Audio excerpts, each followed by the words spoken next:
kaplaneta! For today's video nga ay gagawa na naman ako ng tanghulo.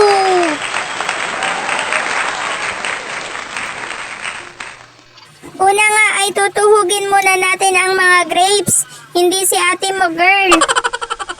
Uy, safe tayo ngayon kasi wala tayong minention. Tuloy mo nga lang yung pagtusok niyan girl. Kasi baka mamaya ikaw na yung tutusukin. Huy!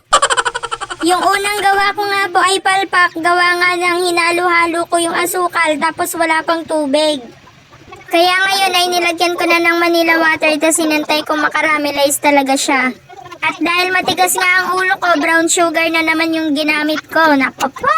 Sabi na nga yung puti. Okay lang yan. Ang importante wala tayong sugar daddy. Kasi ako yung sugar mommy, char.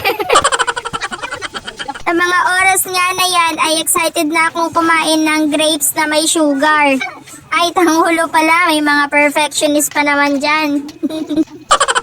Oh, joke lang. Ayan, mali na naman tuloy. Nagmamagaling na naman kasi ako eh. Hindi tanghulo yung nagawa ko guys, tang-inis. Humiwalay naman ngayon yung asukal dun sa grapes. Hay nako. Saan ba ako nagkamali? Charis. Thank you for watching.